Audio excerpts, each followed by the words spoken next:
I'm telling you, Louise, my best friend Janet said. He's a typical man. He'll hear your proposal and think about what he's going to get. I don't like the idea of him being with others, I replied. Janet, I didn't say he would sleep with anyone. Louise, he's 40 and past his prime. Do you really think he'll be entertaining 20-year-olds every weekend? He'll stay home with the kids and you can live your best life. Do you think that won't backfire? I asked, looking at my friends and coworkers. Louise, James is desperate to get you into bed, Annie replied. By asking for it. You'll just have fun with him without feeling guilty, Marie added. Your husband will be busy with work and kids. Just keep him entertained occasionally and he won't suspect a thing. The more we talked, the better it sounded. I'd been happily married to Mark for 18 years, with 2 kids, a house, and annual vacations. We worked hard and were generally happy. But as I approached 40, I felt something was missing. I wanted a thrill. My husband still loved me and was a romantic, but I felt bored. That's when Janet suggested new possibilities. My friends at work also talked about modern relationships. I wasn't sure if my husband would agree, but my friends kept convincing me. That night, I decided to talk to him. I'll talk to him tomorrow night after dinner, I told them. It'll be fine, Janet assured me. He'll be grateful, and if you need help, one of us can keep him entertained. I didn't like the idea of my friends with my husband, but if it meant I could have my own lovers, I'd accept it. The idea of boyfriends sounded appealing. I'd only had 3 boyfriends before Mark, and none lasted long. I never had a one-night stand. But young men at work reminded me I was still desirable. This boosted my confidence. Coming home, my husband suspected nothing. When he hugged me, he had no idea what was coming. I worried about the outcome and shed a few nervous tears. The next day was Sunday, and we always did something fun as a family. However, our teenagers preferred their friends' company. Dinner was disappointing as the kids were on their phones. Don't worry, honey, the only thing distracting me is you, my husband said. I felt guilty, knowing what I was going to ask him later. Dinner went as usual. Mark enforced a no-phones rule, which the kids eventually appreciated. After dinner, I told the kids, I need to talk to your father, it's not for little ears. Are you having another child? Our daughter asked excitedly. No, nothing like that, I said, seeing curiosity on my husband's face. It's important. He didn't know what to expect, but poured us both a glass of wine and sat across from me, silent but attentive. Though usually an extrovert, he could be quiet and thoughtful, living by the motto, be silent and be thought a fool, speak and remove all doubt. I gathered my thoughts. Are you happy? I asked. With what? He replied. With everything. Our life. I have a loving wife, 2 great kids, a nice home. We live comfortably and have good careers and friends. We're doing well. I'm glad you think so, but I'm bored. Mark was silent for a minute, then said, You're bored? Yes, I love you, but I need more excitement. Am I not enough? It's not about you, Mark. It's about my needs. I tensed, sipping my wine. I've been talking to friends and researching. Traditional relationships are evolving. Don't give me that newfangled nonsense, Mark said. Just tell me what you want. I want an open marriage, Mark. I want us to date other people. His face changed, anger flashing in his eyes. He gripped his wine glass tightly. Can you repeat that? I want an open marriage so we can date other people. Think about it. You could be with younger women. He was silent, clearly upset. No way, he growled. We made vows to renounce all others. I take that seriously, have you? Mark, I still take our vows seriously, but things can change. We can still love and honor each other, but I need this. Those words hurt him. His jaw clenched, rage in his eyes, but he held back. He stood up and walked to the back door. Where are you going? I asked. To think, he replied. My wife just told me she wants to be with other people. I don't want to be around her right now. His voice broke as he left, calling me a strumpet. I didn't see him for the rest of the night. The next morning, his side of the bed was untouched. I showered and went to work, finding our kids at breakfast, but no sign of Mark. Where's your dad? I asked. He left early for work, our daughter replied. Said he might be back late, our son added. For the first time in our marriage, He left without kissing me goodbye. It felt unpleasant. At work, I texted him that I loved him, avoiding mentioning last night's discussion. I tried calling him at lunch, but it went to voicemail, so I left a sweet message about loving him and growing old together. That evening, his car wasn't home when I arrived. I feared he might be at a bar drowning his sorrows, but he came home a bit later. No kiss, just a brief greeting before disappearing outside. Our kids didn't seem to notice. At dinner, he chatted with them as usual but barely spoke to me. After dinner, he asked the kids to go to their rooms, saying he needed to talk to me. This time, there was no wine. He sat across from me, clearly upset. "I know you won't let this go, Louise," he said. "Your friends are filling your head with nonsense. I researched open relationships today. I know if I say no, you'll end up cheating on me. Either way, I'll lose." He raised his hands in surrender. "Okay, you win. But we need rules. No men in our house." "I wouldn't do that," I assured him. "Our bed stays sacred. Lovers should use protection until tested for STDs. I don't want to date or see your lovers. If you've been with someone, we'll have less fun together. From now on, I'm not responsible for your romantic, emotional, or physical needs. Do you understand?" Distracted by thoughts of potential lovers, I didn't fully grasp what he meant. I figured I'd date for a year or two, then return to our normal life. He stood up, his anger gone but replaced with contempt. I saw pain in his eyes, and I knew it was my fault. But I remembered my friend's advice to be selfish for once. He would eventually get over it. He didn't come to bed that night. Alone, I downloaded dating apps, created a profile, and waited for messages. Then I called Janet. "So, how did it go?" she asked excitedly. "He agreed, but he's not happy. His ego is wounded, but he'll deal with it. Young men today are great. Or maybe I'm just lucky. I know James at work is eager to be with me." For the rest of the week, things were cold at home. The kids likely noticed my husband barely speaking to me, but they didn't mention it. He returned to our bed, but showed no affection, only saying goodnight without hugging or kissing me. Friday morning, I told him I was going out with the girls that night. He hummed faintly, gave me a look I was starting to recognize, then picked up his bag and left without another word. I had packed a bag in case of a major fight. I kissed the kids goodbye and told them I might be home late. At work, my coworkers were thrilled about my plans. I showed them my change of clothes, and the excitement increased. I sent a picture to Janet, who assured me something would happen that night. I spent the afternoon telling 3 young men that I now had permission to play away from home. "Are you serious?" James asked when I invited him for drinks. "Did your husband agree?" "Don't mention him. Just know that I'll be at the nearest bar with my girlfriends. If you show up, you might need to keep me company." "What bar?" he asked confidently. I told him, and he smiled, saying he would meet me there. After lunch, a coworker whispered, "Are you really going to entertain James so soon?" "Why not? My husband agreed, so I'm not wasting time." "You're on Tinder." I laughed. I've had so much interest in a day. Young men love older women. My husband can't compete with that. "And how does he deal with it?"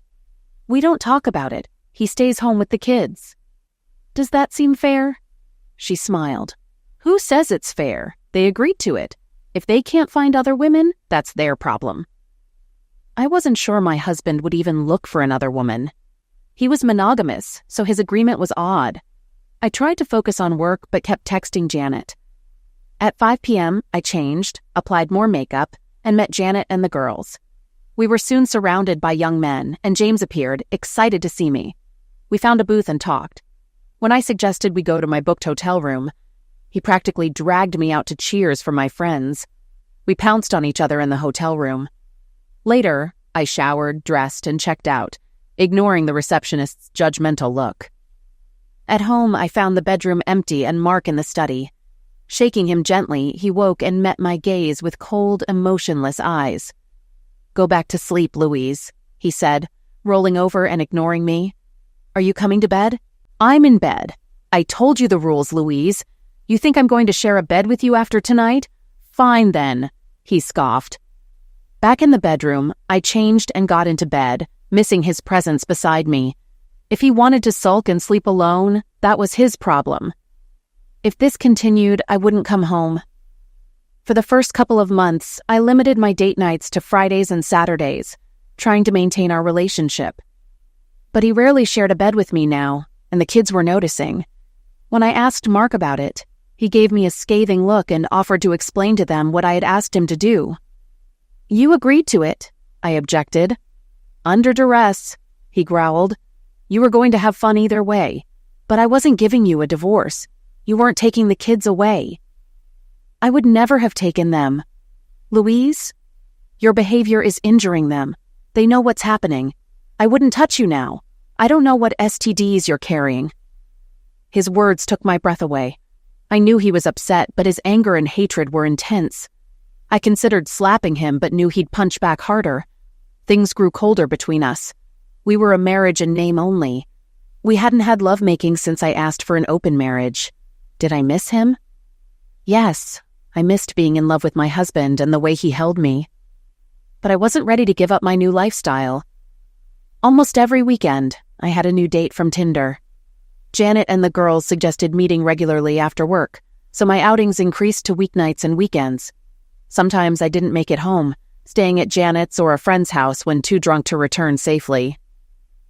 I started storing clothes at work or Janet's to save time. After 6 months, there were weeks I barely went home. I was living my best life, but didn't realize the damage I was doing to my marriage and family. I'll be honest from the start. The night my wife asked for an open marriage, my love for her died. Some may wonder how I could fall out of love after 20 years, but betrayal and disrespect can do that. With a few words, she trampled our vows. It felt like an excuse to cheat guilt-free. As I cooled off outside, I knew I had to handle this calmly. It was clear her friends had coached her. I needed to talk to someone. I called Emily. "Hi, Mark." "Hi, Emily." "Okay, what's wrong? We've been friends for 35 years. You can't fool me." Everything came out, all anger and hatred. I hated my wife because she ripped my heart out. I don't remember my exact words, but it wasn't pleasant. "Are you sitting down, Mark?" "No." "Sit down, I'll tell you what to do. This won't be like my situation with Adam. You have to play it differently. Rely on me." "What should I do?" "Part of me wants to walk away, but I can't leave the kids. And custody battles rarely favor men. I'm not going to be a part-time dad. Stay married out of convenience. Turn off your emotions. Don't be her shoulder to cry on. The thought of making love to her after she's been with someone else is sickening." "Exactly. Cut yourself off from her emotionally, but keep the house and kids. Focus on yourself and them. Go to the gym. Find hobbies. Reconnect with friends. Most importantly, be there for the kids. They'll understand what's happening. She'll focus on her own needs and may eventually leave." "What if she falls in love with someone else?" "Then she'll have to choose. Stay with the family in name only, or leave." "Part of me wants to leave now, but I want to stay with the kids." "Use the gray rock method. Show complete disinterest in her. Make interactions with you unrewarding. Hide your emotions and keep conversations short and direct." "Will it work?" "Probably. Her request shows disinterest in you and the family. Focus on the kids. If you divorce, wait until the youngest is 18. Live as neighbors if necessary." "Thanks, Emily." "Always here for you, Mark. Focus on your kids and yourself. Will you forgive her?" "No, we'll divorce eventually. For now, we'll just be roommates." "That's a good mindset. Don't do anything stupid." "I won't. I'll protect myself." "Where will you sleep tonight?" "Not in the marital bed." "I'll visit you soon. You'll need friends for what's ahead." "Thanks, Emily." "One more thing, Mark. I know it's tough, but you need to take advantage of this. Women will love you. You're successful, trim, and handsome. You're a great father. Go on dates." "I'm not sure. Just think about it. You deserve happiness too." Going gray rock was hard, and I'd snapped at Louise more than once. Each time I berated myself. But she got what she wanted, so what did she care? The first night she stayed over with someone else nearly liquidated me. She even had the nerve to ask me to join her in bed. I barely restrained myself from spewing my thoughts. Any residual love for her died that night. I'll always care for her as the mother of our children. But the passion was gone. I hardened my heart, preparing for the inevitable. Following Emily's advice, I focused on myself and the kids. I resumed going to the gym, hired a personal trainer, and took up cooking for the kids, bonding with my daughter. When Louise started disappearing on weekends, I sought help from my younger sister. She ragged on me for putting up with it, but understood when I explained it was for the kids. "You should just leave with Emily," she said. "She's the one you should have married." I muttered, "Best not to know," when she asked about Louise's whereabouts. "When was the last time you did this?" she asked. I'm not in the mood to talk about it. Emily suggested finding a pretty girl for one night. My sister laughed. "At least 3 of my friends still hold a candle for you. The gym sessions are paying off, right?" I feel more fit than I have in a while. When I work the bag, I imagine her or her boyfriends. As long as you don't slap her. "When was the last time you two talked?" "Last week at dinner. We only discussed the kids. She spends all her time on her phone. I saw 3 dating apps with dozens of messages. I don't care anymore. She's my wife in name only." "An absolute strumpet," my sister muttered. I agreed, but didn't say it out loud. Emily was the one person I relied on most. The kids adored Aunt Emily. As their mother faded from their lives, they appreciated Emily's presence, especially my daughter. Emily and I spent many evenings together, sometimes cuddling, but not more. "Daddy, why do you put up with this?" my daughter asked one night at dinner. Louise still came home occasionally for dinner, but didn't notice I'd moved most of my stuff out of the marital bed. "Yeah, kids at school teased us, but we went along with what they called Mom," my son added. "We're not the only kids with divorced or weirdly married parents." I sighed, glancing at Emily, who gave me a reproachful look. "Did your mom ever explain what's going on?" I asked. "Not really. She just said things might change in the future," my daughter replied. "Dad, we're not little kids. We know everything from the internet. Just tell us," my son said. "We won't judge you. At least you're here." I can't remember the last time Mom said 3 words to me. My daughter wiped her cheeks and Emily hugged her immediately. "I won't go into details, kids. Your mom changed our relationship, and I agreed because otherwise we would have lost the house." "And you? Do you still love her?" my daughter asked. "No," I answered bluntly. "My love for her died when she made the request and completely when she came home late after her first date." "Does she even love us anymore?" my daughter asked, holding back tears. Emily hugged her tighter and looked at me. "Of course she loves you," I replied, but I felt like I was lying. "Funny way to show it, Dad," my son remarked. "I realize it's partly my fault. Look, kids, all I can do is continue to be the father I've always been. I'll always be there for you. You can count on me." "My sister is helping too," Emily added. "I'm here for you as well." My daughter hugged her tightly.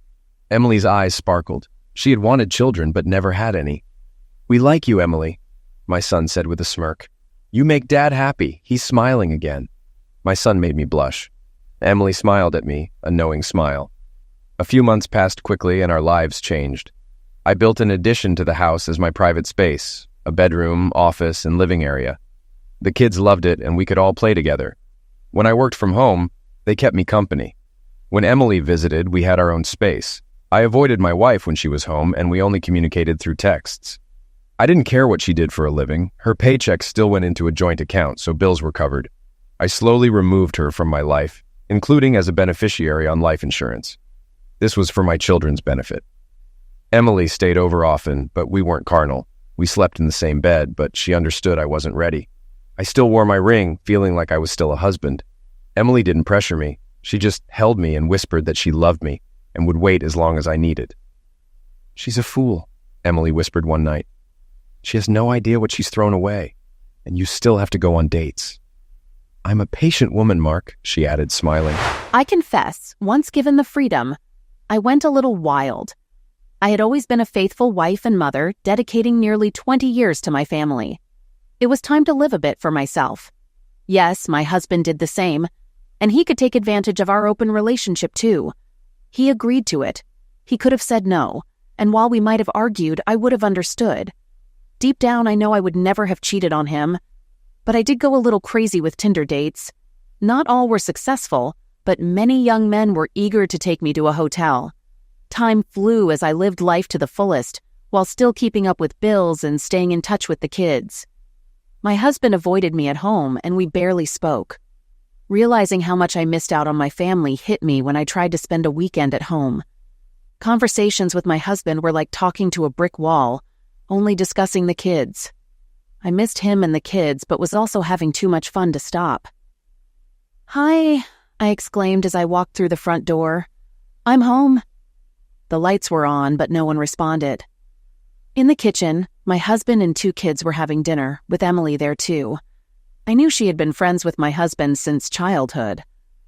Approaching them, I stopped meeting my husband's gaze, realizing he still looked at me with disdain. "What are you doing here?" our daughter asked, her tone harsh. "I'm here to spend time with my family." She scoffed, meeting my eyes and smirking. Our son grinned and turned to Emily.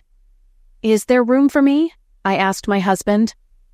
"No," he replied, emotionless. I noticed changes in the house.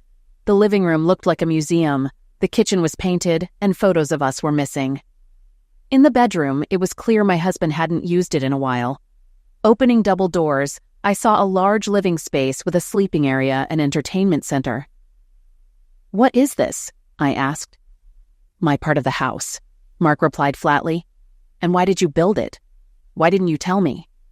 He remained silent, but his eyes said it all. My kids smirked, and Emily held his hand under the table. "Why are you here, Mom?" our daughter asked.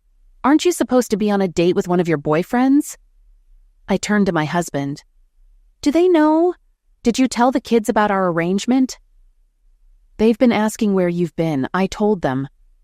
"I won't lie to our kids for you. It was your decision." "You've hardly been home for months," our son added. "I'm surprised you're even here." "Why are you here?" our daughter repeated. "We were having a nice dinner until you made it awkward." I looked at my husband. "Are you going to fix our kids' attitudes, Mark?" "No," he said, not looking at me but at Emily. "Our kids are teenagers and entitled to their opinions. Do you even know how old they are? You missed my birthday," our daughter declared. "And you missed my team winning the grand final," our son added. They finished eating, and Emily, without a word, motioned for them to go to the other room so I could talk to my husband. I'm pretty sure I stood there, opening and closing my mouth as Mark got up, pulled a beer from the fridge, and leaned against the counter, sipping for a minute or two before asking, "Why are you here, Louise?" "I wanted to spend time with my family this weekend." He looked away, then nodded. "Good luck with that. I'm busy tonight and this weekend. As for the kids, you can always ask them." He turned to face me. "Remember the agreements, Louise? I don't care what you're doing now, but you can try to talk to the kids if you want. Just don't hold your breath." After 5 minutes of talking to them, I realized neither wanted anything to do with me. Sighing, I went back to the bedroom, feeling alone in my own house. "Okay," I muttered. "If that's the way it is, I'll just leave. See you later." "Probably not," our daughter replied sarcastically. I grabbed my bag, hurried out, and slammed the car door, hitting the steering wheel in frustration. Tears flowed as I blamed everything on my husband, until I remembered his look when I first made the request and the night I came back from my first date. That look of indifference chilled me. I wondered if I had ruined everything that mattered. Had he been right? Had my friends led me astray? Maybe their husbands would have tolerated it, but Mark was always proud. Realizing the truth of our agreement, I cried harder. He had completely disconnected from me. We were married only out of convenience, and I doubted we'd ever go back to the way things were. I couldn't turn to my friends. They'd be to blame for my marriage's collapse. Driving aimlessly, I eventually parked at a bar. Inside, I ordered a drink, which soon became 2 and 3. "Is this seat taken?" a kind voice asked. A man looked at me. "No, it's not taken," I replied, sniffling, "but I'm not sure I'd be good company." "Maybe you need some company. It's not nice to see a woman sitting alone looking lonely and frustrated." He sat down, bought himself a drink, and offered to buy me one. "Need someone to talk to?" "I'm not sure you'd want to hear my story." "Is it that bad?" "The more I think about it, the more I wonder if I've ruined everything." He held out his hand. "I'm Tom, and you are?" I took his hand. "I'm Louise. Now we're no longer strangers. Someone or something has broken your heart." "Are you sure you want to hear about this?" "I'm in no hurry." I told him the general story, and he listened, nodding in understanding. When I finished, he ordered another drink for us. "Do you want to maintain your relationship, Louise?" "Honestly, I don't know if my husband will ever get our relationship back on track. He's just angry with me. How can you fix anything if he won't talk to you?" I just want my husband to love me again, I whispered. These other men don't love me. It's just a distraction. After more drinks, I couldn't drive. Tom suggested I get a hotel or I could go home with him. I live alone and have spare bedrooms, he said. I don't expect anything, Louise. I agreed. Tom called a cab and I grabbed my overnight bag from the car. He lived on the other side of town. Once inside, he showed me the house, including the bedroom I would use. We had a nightcap on the couch, sitting next to each other. You're a beautiful woman, Louise, he said softly, putting his hand on my thigh. Ever think about finding one or two lovers who make you feel special? I don't want to fall in love with someone else, I replied. You can love more than one person, he said. I smiled, finding him very handsome and different from my husband. I'm not here to tell you how to live your life, Louise. You know almost nothing about me. The next morning, I put on spare clothes and met him in the kitchen. After greeting me with a kiss on the cheek, we ate breakfast and got to know each other. Surprisingly, he was in an open relationship too. I'm always honest with any woman I meet. I don't wear my wedding ring when my wife isn't around because it's annoying, but I always tell the truth before we sleep together. My wife and I only see each other once a month. Do you have children? They're grown and live with my wife most of the time. Do you have many mistresses? In the early days, I slept with any woman interested. Now I prefer real relationships. Sipping his coffee, he asked, What are your plans for the weekend, Louise? I don't have any. Would you like to spend it with me? He took my hand. I saw a beautiful, upset woman last night and wanted to comfort her. I also hoped she'd take an interest in me. I smiled. I'd love to spend the weekend with you, Tom. Tom was well off. His house was luxurious, his car something my husband and I could never afford. After a day together, he took me to a top restaurant. We danced until late, and I kissed him first, making him smile. In the back of the cab, I snuggled against him. At home after midnight, we sipped drinks and talked quietly before ending up in his bedroom. Sunday at breakfast, Tom gave me advice. He explained that his open marriage worked because he and his wife lived apart and agreed on it. I had surprised my husband and forced him to agree. Tom insisted I repair my relationship with my children. He advised me to figure out how to make it work. He also suggested mending things with Mark, who seemed like a good man. He's a wonderful man, almost as wonderful as your wife. I love my wife and plan to retire with her soon. When I'm home, this all ends. What does she think? She misses me but has two lovers when I'm away. When I'm home, all her attention is on me. Things seem to be working out for you two. Not without problems, but we avoid jealousy and resentment. After spending the afternoon together, he drove me back to the bar where my car was parked. With his arm around me, I realized I might have been approaching things wrong. One-night stands were fun, but left an emotional void. Tom, a decent man, gave me solid advice on how to make things work in my own marriage. Keep in touch with your husband. The most important thing is your children. Rebuild that relationship. I'll do my best. When can we see each other again? As soon as you want. I'm not seeing anyone else, but promise you won't be jealous if I meet someone else. I might get another semi-permanent boyfriend. He laughed, and I realized how much I liked the sound. Now you're thinking right, Louise. You've had your fun, and that's fine. But now you realize you need something more serious and lasting. Maybe lovers who truly care about you. I hugged him tightly. I'll call you soon, I said. I'm looking forward to it, Louise. I watched him drive away, then got into my car. Taking a deep breath, I drove home, thinking about what to say to my family. I stopped by my friend's place to pick up my things. Janet seemed ready to argue, but I told her I was done with meaningless fun and needed a real relationship. She wished me luck as I left. When I got home, it was late. I gathered my clothes and headed to the kitchen. I heard noise from my husband's room. I had to hold back sobs, realizing he had separated our lives without finalizing the divorce. Our son Matthew was playing a video game on a new TV, and our daughter Zara was studying nearby. Outside, I saw my husband on the new terrace, hugging a woman who wasn't Emily. Matthew noticed me and gestured to Zara, who pulled out her headphones. I knelt between them, taking their hands, and tears rolled down my cheeks. "Please don't doubt that I love you," I said. "I'm sorry I miss things. I promise to be better." Matthew's lip quivered, and I hugged him tightly. "Why are you gone all the time, Mom?" he asked, breaking my heart. "I'm sorry, baby. I miss you. I'll try to be better." "Are you really with other men?" "Let's not talk about that, Matthew. That's for your father and me to deal with." I kissed his cheeks and ruffled his hair.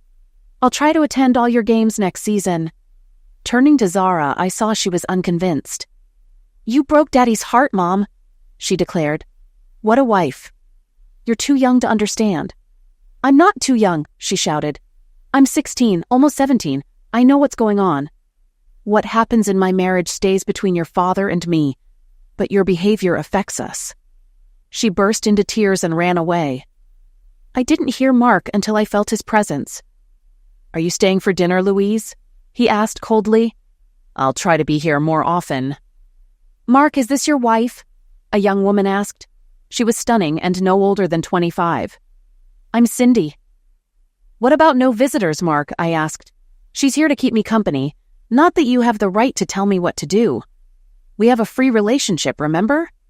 I'm just exercising my rights." I felt annoyed and jealous watching Mark and Zara prepare dinner. Cindy sipped wine, smiling at Mark. My daughter had always been close to her father, but they seemed even closer now. Mark graciously seated me at the table, but I was ignored. He continued his conversation with Cindy and Zara. After dinner, Mark walked Cindy to her car. He waved as she drove away and then walked back into the house. "Mark," I said quietly. He stopped and looked at me, without anger or coldness. He wasn't smiling, but he seemed happy. "Can we talk, Mark?" He sighed, looking tired. "About what, Louise?" "About us. I'm still your wife. You're still my husband. I still love you. I never wanted this to happen." I thought he might explode with rage, but he clenched his fists and sat down. "You wanted an open relationship, Louise. I accepted. When was the last time we slept in the same bed? I won't share a bed with my wife after she's dated other men. Remember what I said? No emotional support, no physical support. If you want love and affection, find someone else. This is what you wanted. I was happily married. Now I'm married in name only." "Who is she?" I asked. "You brought another woman into our home?" "We never did anything here," he said bluntly. "And who she is none of your business. I don't care who you're with, and who I'm with is none of your business." He stood and looked at me with pity. "Everything that happened is a consequence of your decisions, Louise. I warned you. Be careful what you wish for. You got what you wanted but didn't care about the impact on our family." Later, I was watching TV in the living room when my son appeared. I patted the seat next to me and he sat down. "Do you miss your mom?" I asked. "Yeah," he said. Knowing I wouldn't sleep with my husband that night, I turned off the lights and went to Mark's part of the house. One door was closed, the other ajar. He was on the couch with our daughter, who was trembling and crying.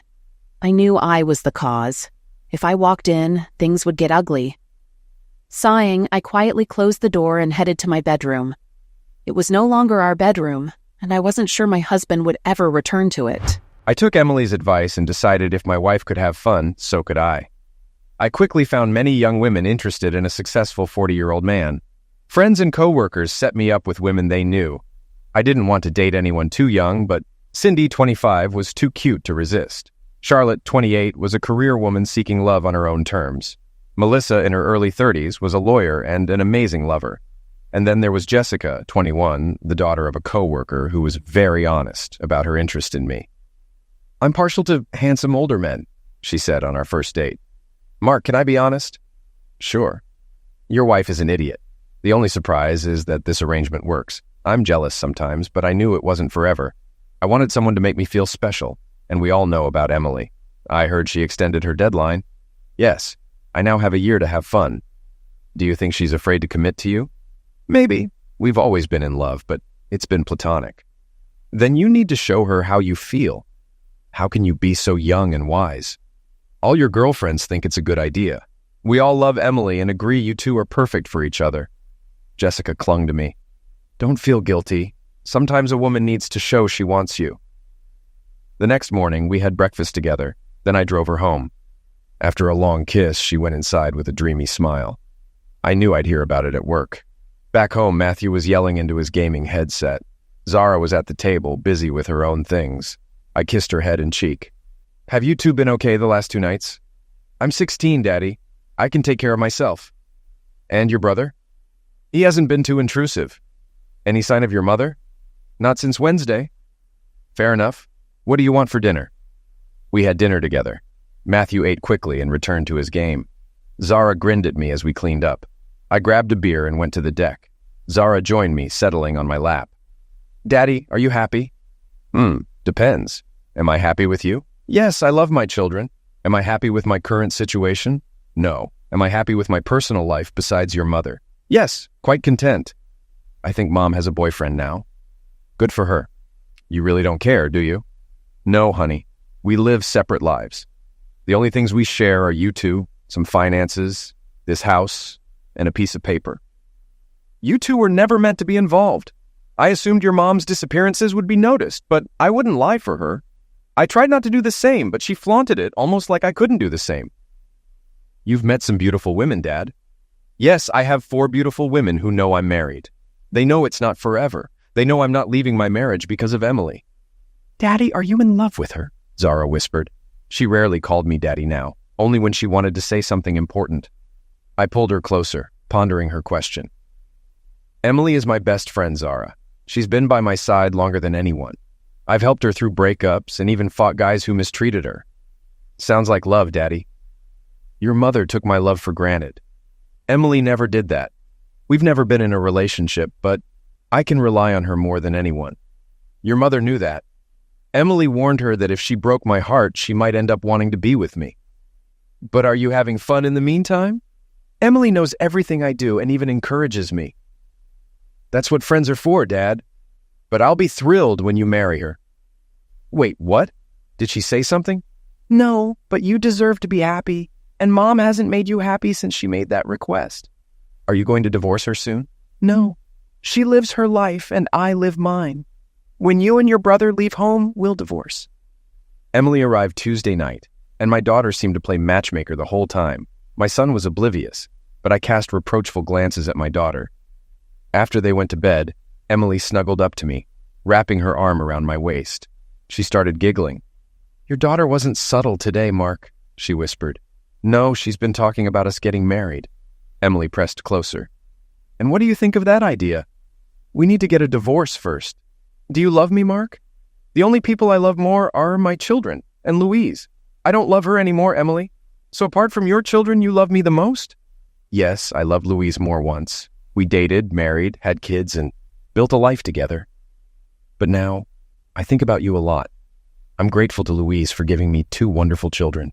That night, Emily stayed with me. Nothing physical happened. We weren't ready. My daughter was thrilled to have Emily with us at breakfast. My son wasn't bothered and told me about his mother's apology and promised to be more present. She had been showing up more often. He also mentioned his mother's standing dinner invitation, which his sister never accepted. Walking Emily to her car, she said, I'd like to stay the night again. It's fine because we don't have lovemaking. That's one of the rules, right? Yes, and I'm sticking to it too. Louise came home on Wednesday, hoping for a family dinner, but I had a date with Cindy. She begged me to stay. As I walked to the door, I gave her a neutral look. Please stay, Mark. It's not my fault, Louise. But we can. I have plans. Our children knew I wouldn't be here tonight. I'll see them tomorrow. Can't you stay? Please, for me? I glared at her, then walked out the door. Cindy was waiting for me at the pub. Louise didn't need to know about it. It was none of her business. He hates me, I muttered, snuggling up to Tom. I slept at home alone, but enjoyed these moments with Tom, usually 3 times a week. I hadn't found a second steady lover yet and wasn't sleeping around as much. I think it's over, Tom. Do you know what he's doing? I chuckled. My daughter loves telling me about all the women he dates. She hopes he divorces me and marries Emily, his best friend. And these other women? They visit the house. Mark cooks for them. He used to cook for me. And your daughter? She's not happy with you. She takes pleasure in our marriage collapsing. She blames me for everything. Daddy's little girl. I took a moment to control my emotions. I broke his heart, Tom. He shut me out, but our daughter knows what he's thinking. What are you going to do? I think my daughter is right. I don't know how to save our marriage because Mark won't talk to me. We only discuss the kids or finances. I text him about how much I miss him, but he never responds. I don't call because I know he won't answer. Tom made me feel better by making love to me. If I couldn't get my husband back, Tom was someone I enjoyed spending time with. Another man, Daniel, was interested, but unsure about dating a married woman. Despite my assurances that my marriage was failing, I loved spending time with Tom. He took me on dates, we spent weekends together, and had deep conversations. We tried not to talk about our other partners, but sometimes they came up. A few months later, we were lying in bed. I have a question, Tom said. Anything, Tom. How would you feel about going on trips with me? I travel a lot for business in the States and Europe. I won't be so lonely with a beautiful woman by my side. What about your wife? She's too busy to join me. I want you to come, Louise. Really? I love spending time with you and want you to keep me company while I'm gone. How long would I be gone? A couple of weeks to a month, depending on my deals. I'll need to tell the kids. Of course. I know your daughter is 17 and your son is 15. How was her birthday? Awkward. Both families are aware of the situation. I thought she didn't want me there, but I think Mark insisted on my presence. Maybe there's still some love left. He knows my relationship with our daughter is broken, but our son still loves me. I hear from him almost every day and try to call him every night. When do you need to know? As soon as possible. I'm leaving for the States on Thursday. On Monday, I came home to no guests. Mark was preparing dinner with Zara, and they both looked at me when I entered. Are you here for dinner? Mark asked. Yes, do you mind? It's still your house, Louise. I almost cried. It was the nicest thing he'd said since I made the request. Matthew noticed me, came over and hugged me. He was still growing taller and would soon be as tall as his father. For the first time in months, the four of us sat down to dinner. We didn't talk much, but I couldn't stop smiling at my husband. I still hoped to save our marriage. After dinner, Mark served dessert, ice cream with chocolate sauce. Everyone relaxed, but I knew my words would ruin the mood. Mark, I know you don't want to hear about my business, but Tom asked me to go on a business trip. I won't be around for a couple of weeks to a month. If it affects our children, I'll listen, Louise. Tom wants me to accompany him on trips. His wife doesn't want to go, so he asked me. It means I won't be here as often. It's okay, Mom, Matthew said. Where will you go? To the United States and Europe. Zara said nothing, her expression impassive. I looked at Mark, who was looking at me with an unreadable expression, until he asked a question I wasn't expecting. Do you love him? I love you, Mark, I answered quietly. I'm still your wife, and you're still my husband. I didn't ask that, Louise. I asked, do you love him? I don't know. I enjoy his company. I looked away, then back at him. And do you love everyone you're with? He smirked and started clearing the table. Zara got up to help him, and I knew the conversation was over. I retired to the living room, feeling somewhat relieved when Matthew joined me. Later that evening, I was already in bed when the door opened. A warm body hugged me. It took a few seconds to realize it was my son. I'm sorry, Mom, he whispered, turning away. I hugged him tightly and burst into tears. He stroked my back and whispered that he loved me, which made me feel better. Thank you, baby, I whispered. I spent the next 2 nights at home before heading out with Tom. On our first trip together, Mark and Zara were polite but mostly ignored me. Matthew was affectionate, sensing my loneliness. I tried to explain things to him. Dad always said we should keep in touch with you, he told me, making me smile. I arranged to work remotely while away. So Thursday morning, I packed for Tom to pick me up. When I got downstairs, Mark had left for work. The kids were having breakfast. Zara barely said 2 words to me, which I expected. As she was leaving, I asked if I could hug her. She softened a bit and hugged me briefly. "I really love you, Zara," I whispered. "You're my firstborn." She murmured that she hoped I had a good time and left. Matthew hugged me and asked me to take pictures if I was sightseeing. Tom picked me up a few minutes later. Over the next few months, I traveled a lot with Tom, to North and South America, Asia, and Europe. He paid for everything, and I was introduced as his partner. I developed a crush on him. He was romantic and generous. One day I was checking social media and saw what I'd been missing. Mark didn't block me and used it to update family and friends. Seeing pictures of him and the kids in New Zealand, I felt hurt. Neither Mark nor the kids had mentioned it. Seeing Emily in many pictures stung the most. After lunch, Tom found me crying. He hugged me and checked my phone. "I feel partly to blame," he said. "You're spending a lot of time with me. Maybe you want to stop traveling for a while and reconnect with the kids." "Are you sure about that, Louise?" He smiled at me. "I love you, Louise." That made me smile. We had expressed our love on our first trip, but I couldn't imagine leaving my wife. Introducing your children to me would be... I'm not sure. After returning home, I tried to spend more time at home and with Tom. It was hard to corner Mark, but one evening I did. "You took the kids to New Zealand," I asked. "Why?" "I wanted to give them a vacation. They hadn't had one in years." "Why exclude me?" "Because you were with your boyfriend at the time," he replied. "I would have canceled." He turned to look at me. "I'm not going to pretend to be a happy family to fulfill your needs, Louise. I wanted to take our children on vacation. You're too busy jetting around the world with your boyfriend. Emily came with us for company while the kids had fun." "Emily is my best friend and has been my support since this arrangement began.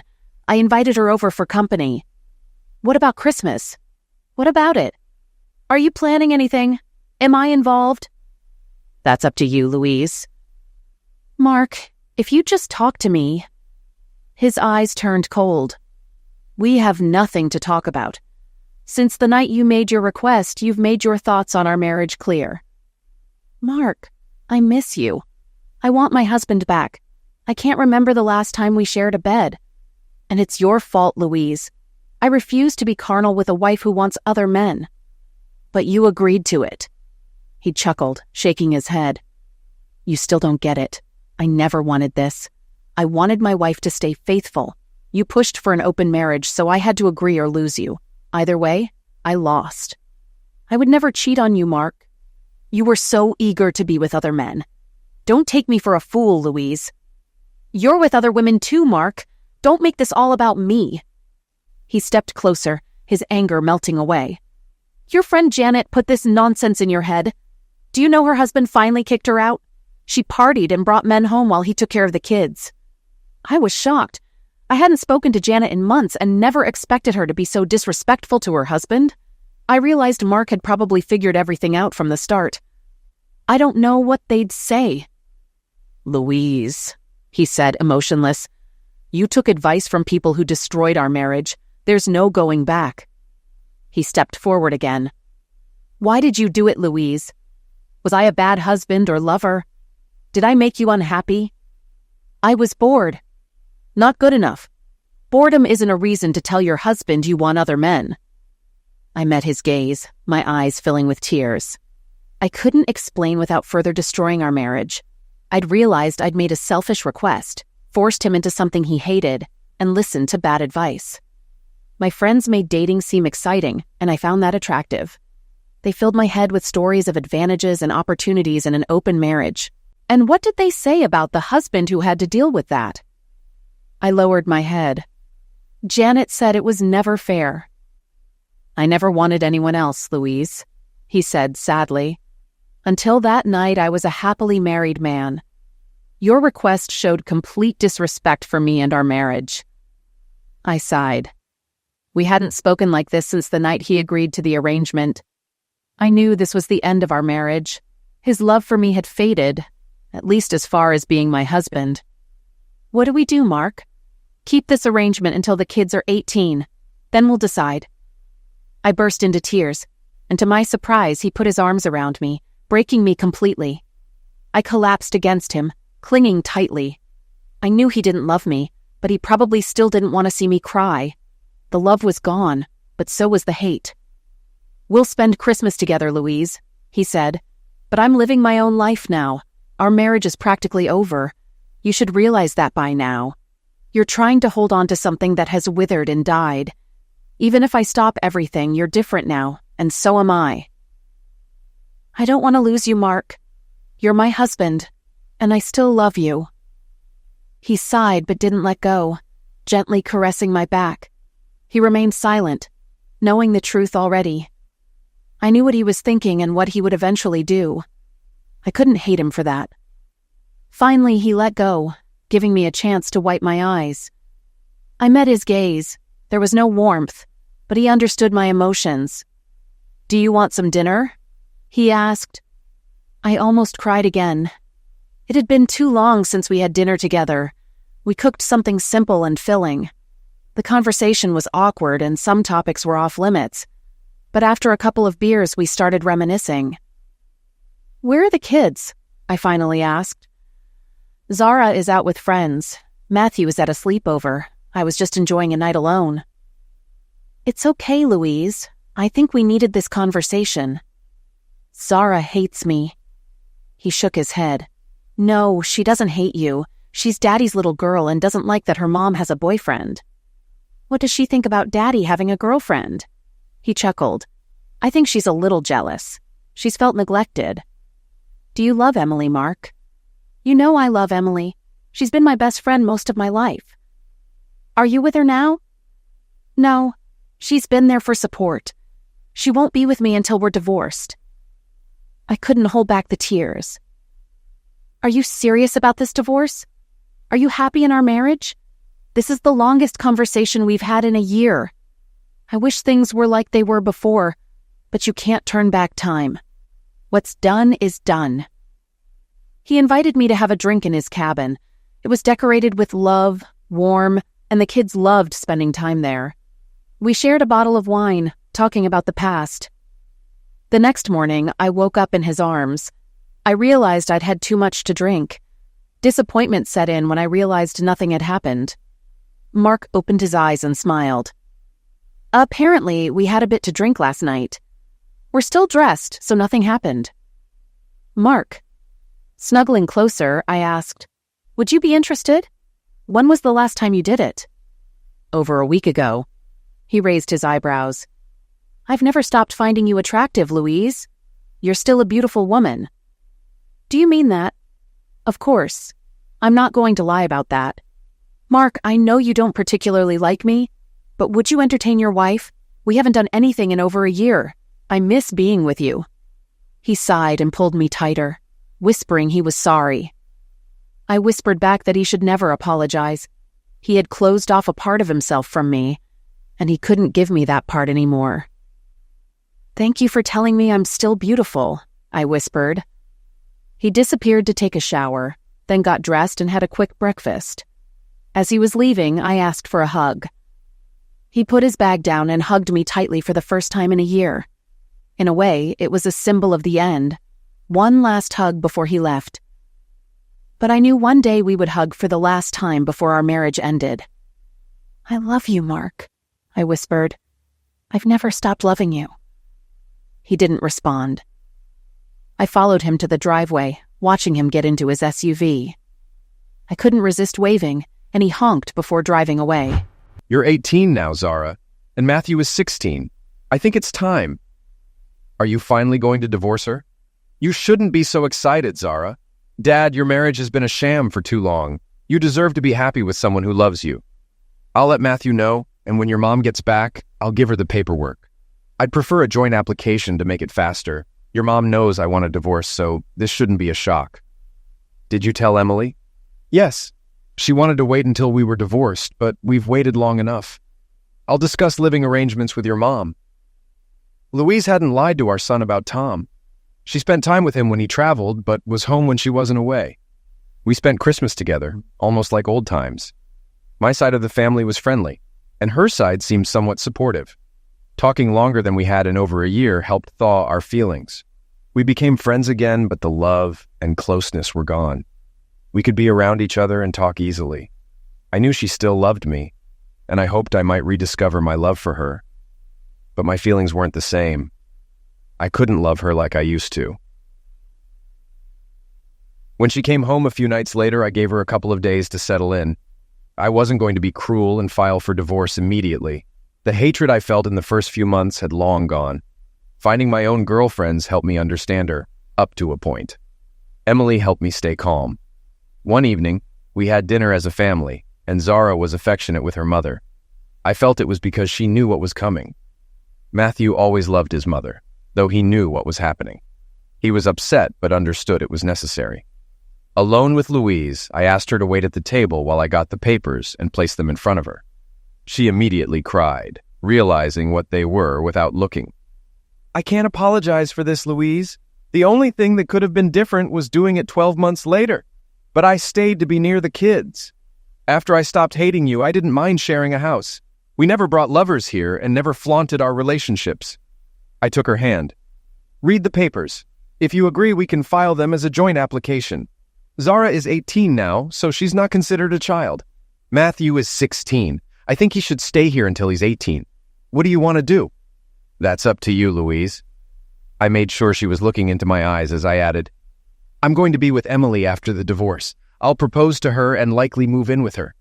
As for this house, you can buy me out, or we can sell it." "Are you going to stay here?" "I don't plan on leaving yet, Louise. Our children are grown and it's time for us to move on." "I never wanted this, Mark," she whispered, wiping her cheeks. "I know, Louise. You wanted it to be short-term, but it lasted. I've told the other women I'm divorcing you and moving on with Emily." My words hurt her, and she cried harder. I continued to hold her hand. If this was a year ago, I would have said things that would have broken your heart even more. I don't want to do that now. I want to end our marriage on good terms. Emily warned me about breaking your heart. She always looked out for my best interests. "Can we stay friends, Mark? We're already friends, aren't we?" She smiled. "We've gotten closer in the last few months than we had in the 12 months after your request. But our relationship isn't what it used to be. We have 2 children, and that will always bind us. When will you move out? I'll coordinate with Emily. If you want me to move out. If you want me to stay, I'll stay. But you'll have to accept Emily visiting and our relationship." "I'm not sure I can live with that," Louise whispered. "Then I'll leave. Emily is happy for me to be with her all the time. She really loves you, doesn't she?" I had no regrets until that night. Marrying you was the best day of my life, equal to the birth of our children. I loved you with all my heart for so long. Go through the papers and sign them. I'll talk to Emily and arrange a moving date." She didn't cry much. I hugged her and stroked her back. I knew I had just broken her heart. She hoped we could save our marriage, but she knew I had talked about divorce more than once. In the evening, after moving to my side of the house, I called Emily and told her I had given the papers to Louise. Emily tried to hide her excitement as she asked when I would move in with her. I knew I would be moving out since Emily owned her house and was looking forward to me joining her. I wasn't bothered by leaving the house to Louise, as I knew she would agree to sell it once Matthew was old enough. The decision lifted a weight off my shoulders, and the tension eased. Louise was upset, but kept her cool. Zara overheard Louise telling Tom she needed some time and had informed him of the situation. Louise disappeared the day I moved in, taking Matthew to her parents. They knew about everything, including our divorce. She signed the papers, and all that remained was the court's final judgment. Emily came over while I was packing. I greeted her with a kiss, and after loading my car with boxes and suitcases, she took a few smaller boxes, insisting that her house would be our home. Leaving the house for the last time, I felt a heavy heart. We had been married for over 20 years, and while we didn't celebrate that anniversary, the house held many good memories. Before leaving, I wrote Louise a short letter to make her smile. I no longer felt hate or bitterness. It was time for both of us to live our lives. When we arrived at my new home, we dropped off our things and placed most of my clothes in our bedroom. "I've had several tests, Mark," she whispered. "I'm still capable of having children." I smiled. "We can definitely discuss it."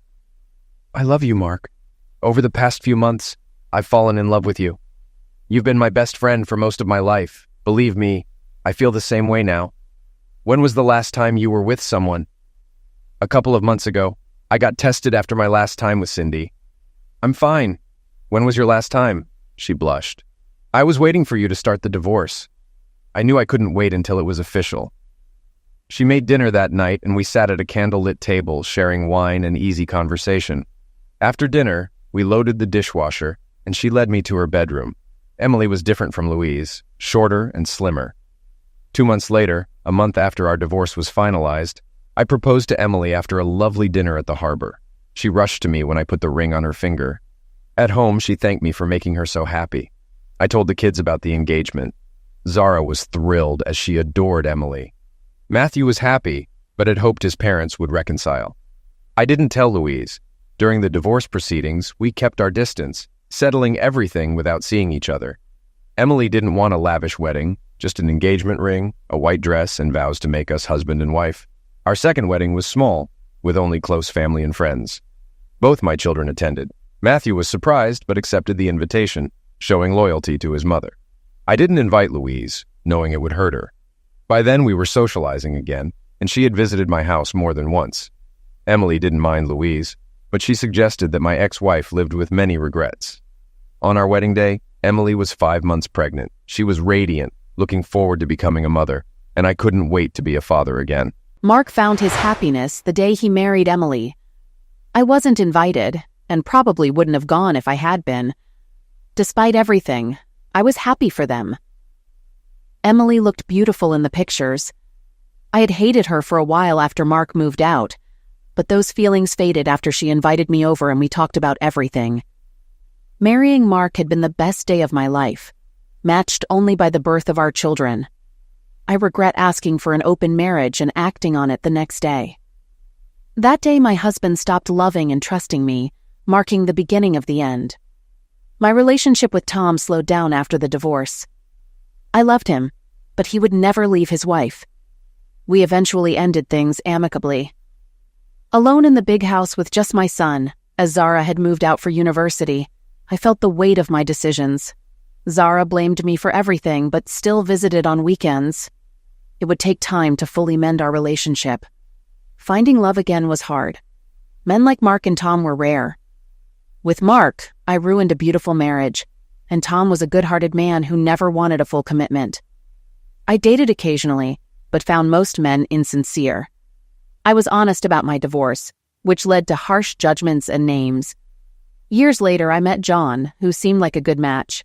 We dated, and though he was a decent lover, there were no sparks like with Mark or Tom. I decided to settle for companionship over passion.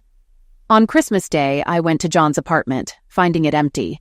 I discovered an address and drove there, finding his car and another unfamiliar one. At the house, a woman answered the door. "Hello, can I help you? I'm looking for John." "And who are you?" "I'm his mistress. I'm sorry, but I didn't know he was married." Her eyes darkened. "You didn't know?"